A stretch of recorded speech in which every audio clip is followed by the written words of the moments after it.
apa hukumnya jika kita basah kuyup? Antum mungkin yang basah kuyup, saya tidak gitu kan.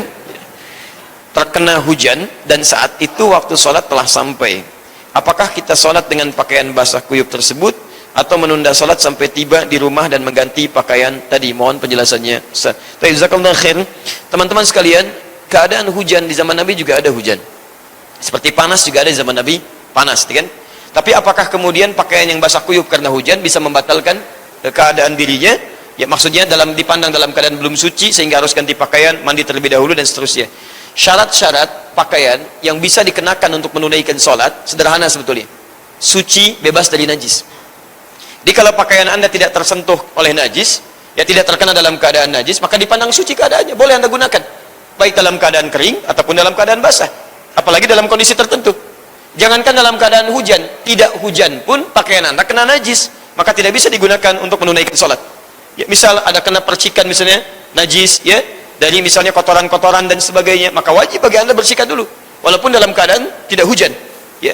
Nah, kalaupun dalam keadaan hujan misalnya, tapi keadaannya pakaian dipastikan bersih, ya dari najis, dari kotoran-kotoran, ya maka dalam kondisi tertentu yang sulit bagi Anda misalnya untuk menunaikan sholat sampai ke tujuan, kalau Anda sampai rumah waktu sholat bisa habis, ya, atau dalam kondisi tertentu belum tentu dimungkinkan sampai, maka Anda bisa sholat dengan mengenakan pakaian yang sama. Kalau memang dirasakan kondisinya nyaman dengan menunaikan sholat dalam keadaan demikian.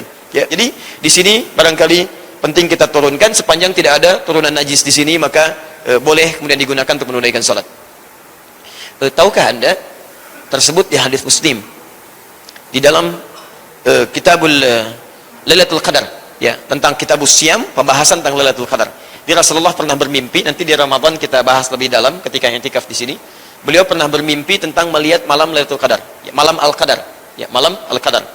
Lalu yang paling menarik, dibuat lupa kemudian kapan terjadinya itu, tapi diberikan tandanya.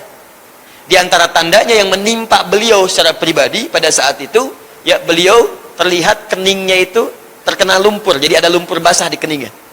Ya, tiba-tiba qadar Allah, besoknya setelah salat subuh, terlihat oleh para sahabat, kami melihat di kening Rasulullah SAW itu ketika menunaikan salat, selesai salatnya keningnya basah dengan lumpur, ya, dari tanah yang bercampur dengan air. Ya, syahidnya adalah bukan pada saat itu malamnya turun Al-Qadar, bukan, ya, bukan pada saat itu malamnya turun Al-Qadar. Syahidnya yang terkait dengan bahasan kita, bahwa pada saat itu malamnya terjadi hujan. Saat malamnya terjadi hujan kemudian bocor, ya kan? Masjidnya bocor karena zaman Nabi, mohon maaf, ya kan? Kalau kita lihat maketnya, antum kalau pergi ke Masjid Kuba, di depan itu namanya ada Ma'rad Al-Iman, baru dibangun, ya, dibentuk sekitar 2 tahunan yang lalu. Di situ ada miniatur kehidupan Madinah, termasuk gambarnya Masjid Nabi SAW tempo dulu. Ya, teman-teman yang kemarin kita berangkat sempat saya tunjukkan. Itu cuman tiangnya pelepah kurma, atapnya daun-daun kurma, sebagian malah tidak beratap. Ya, jadi longgar, terbuka langsung. Di wajar ketika hujan turun pasti bocor, pasti basah tuh. Ya, tanahnya basah. Tapi yang paling menarik, hujan turun, masih basah, bercampur dengan air tanahnya, masih mau datang ke masjid juga. Rasul, Nabi, orang paling takwa, jelas surganya, tingkat surga paling tinggi, langsung masuk tanpa hisab bersama para sahabatnya, masih mau ke masjid yang tidak ada karpetnya, Masya Allah, alasnya tanah, masih basah karena hujan, dan masih mau sujud di tempat itu sampai terlihat bekas sujudnya. Jelas ya? Jadi tidak ada alasan kemudian misalnya kalau ya dalam keadaan hujan, barangkali basah dan sebagainya, lalu Anda simpulkan tidak bisa menunaikan sholat dalam keadaan itu, kecuali ada najis yang melekat. Paham sampai sini? Baik, saya nggak akan teruskan. Kita bukan Nabi, bukan Rasul, gitu kan? Ya, sholat di tempat yang baik, karpetnya bagus, keadaan lengkap, ada AC-nya, ada kipas anginnya, dari rumah ke masjid jarak tinggal melangkah aja, gitu kan? Masih mau belum menunaikan sholat di masjid? Masya Allah. Assalamualaikum warahmatullahi wabarakatuh. Ustaz, bayar hutang. Masya Allah. Kalau saya ada utang silahkan disampaikan, ini saya bayar gitu ya. Soalnya saya bayar. Atau infak yang didahului. Oh bukan, maksudnya pertanyaan. Jadi antum kasih tanda yang jelas tuh kan di sini. Kasih tanda yang jelas. Kadang-kadang kita kalau salah baca bisa keliru. Ustaz, bayar utang atau infak yang didahului.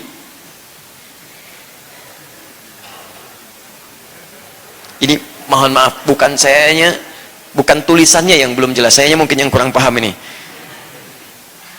Baik, Ustadz bayar utang atau infak yang didahului. Dan apa ada fadilah keutamaan berinfak dan membayar hutang? Maksudnya mana yang didahulukan, bayar hutang dulu atau infak dulu, itu mungkin maksudnya ya. Ini tafsir saja ya, kalau keliru tafsirannya tolong nanti diluruskan bagi yang bertanya ya, tapi nggak usah sekarang, nanti ditulis saja. Apa fadilah keutamaan berinfak dan membayar hutang? Baik, teman-teman sekalian, ada dua hal, infak dengan bayar hutang. Di mana posisinya? Kita harus rumuskan dulu. Infak terbagi dua bagian. Bagi dua, ada infak wajib, ada infak sunnah.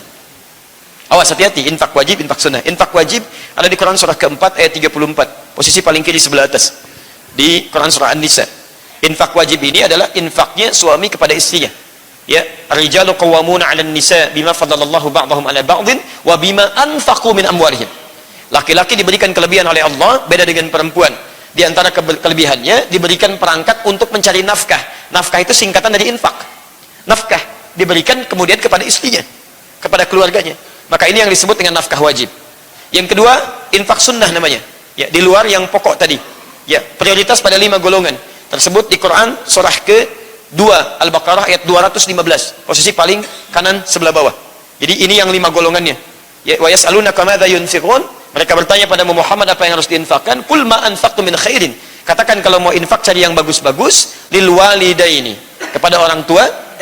Awas, wal aqrabin, kerabat terdekat, wal yatama, anak-anak yatim, wal masakin, orang-orang miskin, ya, kemudian wabnis sabil, yang punya kesulitan bekal dalam perjalanan. Ini infak kalau ingin disalurkan. Ini hukumnya sunnah, hukum sunnah. Sunnah dengan wajib ini diikat pahalanya di Quran surah kedua Al-Baqarah ayat 261, posisi paling kiri sebelah atas. Mathalul ladzina yunfiquna amwalahum fi sabilillah kamathali habbatin ambatat sab'a sanabil fi kulli sumlatin mi'atu habba wallahu yudha'ifu liman yasha wallahu wasi'un alim. Tayyib. Ini terkait dengan infak. Jadi ada yang wajib, ada yang sunnah. Sedangkan membayar hutang itu hukumnya wajib. Nggak ada yang sunnah. Nah, sunnah bayar hutang. Masya Allah. Nggak ada, wajib hutang dibayar. Bahkan kalau Anda punya hutang kemudian tiba-tiba misalnya meninggal dunia, Nabi diantara yang paling enggan menyolatkan seseorang, ya orang yang walaupun dia baik tapi masih ada tanggungan hutangnya. Beliau katakan silakan saudaranya aja atau yang lain menyolatkan. Saya belum bisa menyolatkan dia. Ya, jadi hukum Anda untuk meminjam uang kepada orang lain atau meminjam barang sebagai hutang, itu kalau memang Anda berhak untuk meminjamnya, itu silahkan masuk dalam kategori sunnah, silahkan. Sunnah itu dianjurkan untuk mengatasi kesulitan yang tidak dimungkinkan sesuai dengan meminjam. Tapi membayarnya itu wajib. Dan turun ayat di sini banyak. Turun ayat di sini, ya. Dalam proses pinjam meminjamnya, Quran surah kedua ayat 282. Itu yang paling panjang, posisi paling kiri dari atas sampai dengan ke bawah. Ya. Nah, cuma di sini posisinya bagaimana ketika Anda dihadapkan pada dua hal tadi. Kalau sama-sama wajib, bayar utang wajib, infak wajib, ya maka dilihat mana yang paling keluasannya. Kalau misalnya keluasannya lebih kepada keluarga cukup di sekian, sebagian bisa untuk bayar utang, maka akan lebih baik jika dibagi dua di sini. Ini untuk infak keluarga, sampaikan pada keluarga dengan jujur bahwa sedang terikat oleh utang piutang, supaya diberikan rezeki lebih oleh Allah Subhanahu wa taala, maka ini kemudian diberikan, yang satu untuk diberikan bayar utang, dan sampaikan kepada yang diberikan utang tadi, ya, yang pemberi utang tadi, bahwa keadaan kami sedang begini, ada rezeki segini, mudah-mudahan diberikan keluasan. Dan sunnah bagi Anda, ketika ada orang misalnya dalam keadaan kesulitan, dia minta uzur kepada Anda untuk keluasan, sunnah diberikan uzur di situ. Ya, dalilnya jelas. Quran surah kedua Al-Baqarah dari ayat 280 sampai dengan 281, posisi paling kanan sebelah bawah. Ya, wa in kana dzu usratin fanadhiratun ila maisarah. Jika ada seseorang yang diutangi, mohon maaf, kemudian dia hendak membayar tapi dalam keadaan sulit luar biasa, maka akan lebih baik kalau dia memberikan tangguh di sini. Paham ya? Jadi dari sini, kalau Anda ingin mengatakan mana yang didahulukan, kalau dua-duanya seimbang, maka Anda bisa bagi dua dalam keadaan yang baik di sini. Mana yang paling madaratnya paling besar, itu dahulukan. Tapi kalau keadaannya sunnah berbanding kemudian dengan wajib, maka dahulukan wajib, kemudian simpan yang sunnah. Jelas di sini?